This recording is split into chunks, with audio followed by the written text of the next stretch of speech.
I started as parang natuwa lang kasi naging coaches nga po yung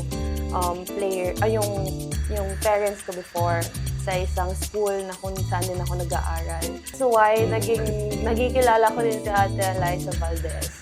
So doon din nag-start yung pagiging idolo ko sa kanya na, ang galing niya nga pumalo, ang galing niya sa player. Na-culture shock talaga ako kasi sobrang iba sa Manila kaysa dun sa province sa Bacolod. Kasi sobrang simple lang po ng buhay doon.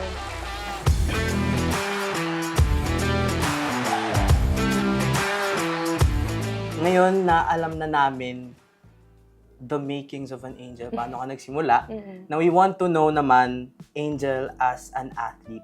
You were one of the leaders ng team when it comes to attacking, scoring during season 85, no, yung championship run nyo.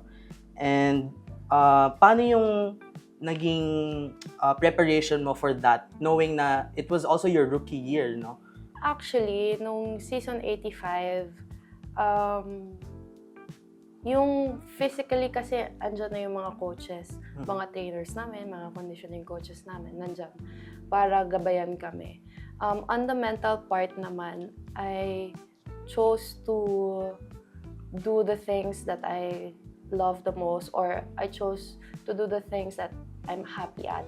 Kasi parang feeling ko sa sarili ko na kung saan ako mas happy, doon ako nakakapag-relax, doon ako nakakapag-isip na maayos. And coming to the UAAP kasi, lalo na rookie year po ako, tapos lalo na marami ding tao nakakaabang po sa akin. Gusto ko i-erase yung pressure yun sa sarili ko. And lagi ko lang sinasabi yun sa sarili ko na just do your best. And si God na bahala. Meron bang specific pointers from coach or sa mga ates mo, sa mga seniors mo during season 85 that really impacted you and helped you to, propel towards the redemption during that season? Siguro from the coaches is that nangunguna talaga yung discipline sa sarili. Hindi discipline from other people. Kasi mababaliwala yung disiplina galing sa ibang tao kung hindi mo kayang i-disiplina yung sarili mo. And as well, sa sinasabi ng mga ates na you have to respect each other and you have to give exact energy as everyone. How do you discipline yourself? Ako naman po, parang medyo nakaka-boring yung daily routine ko, but my daily routine was kain, training, kain, pasok, kain, tulog. Ganun lang lagi. But it's part of our discipline talaga as a player talaga. Kasi, syempre, isa na doon na maraming bawal.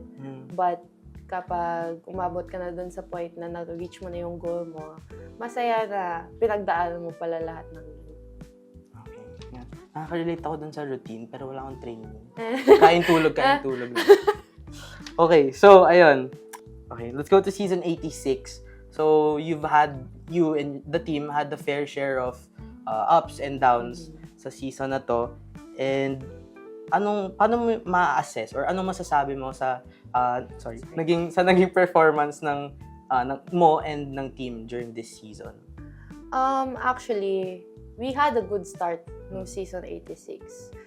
We had everything nung season 86. It's just that parang marami kami hindi parang naayos mentally, and feeling ko mentally we're not ready, but physically we're ready.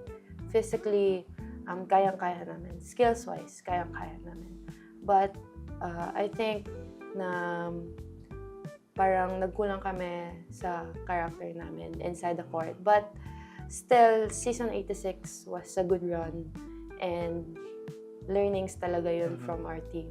And as a lady spikers. You were one of the teams, you were actually the team's leading scorer in 6 games before ka na-sideline because of your injury. So, yung whole experience na yon na you had that injury and then hindi ka nakakapaglaro for consecutive games. What was it like for you? Paano yung ano yung naiisip mo nun? Naiiyak ka ba? Or anong, what was it like for you? Nung nagka-injury ako, sobrang hirap for me kasi parang hindi ako makapaniwala.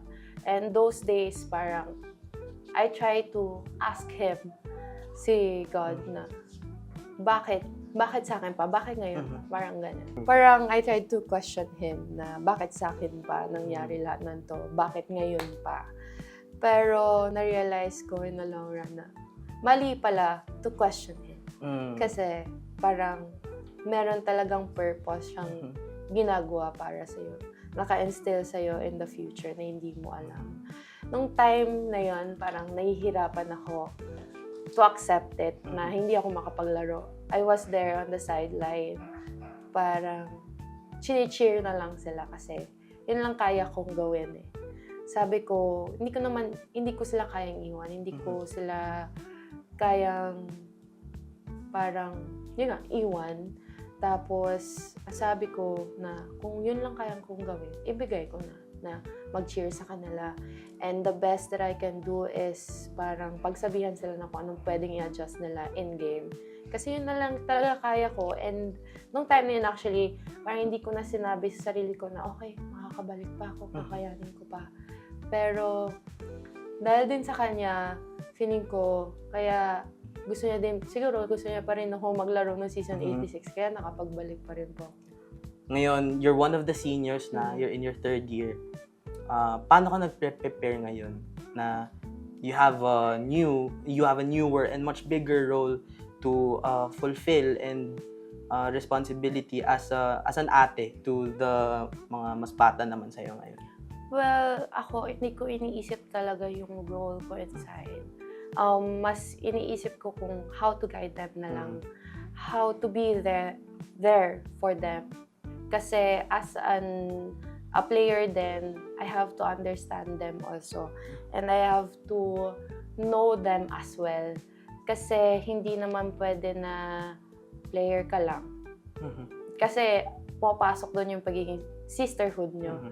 So, kailangan nyo alam yung bawat isa, kilala yung bawat isa, and be there nga sa mga times na kailangan nila.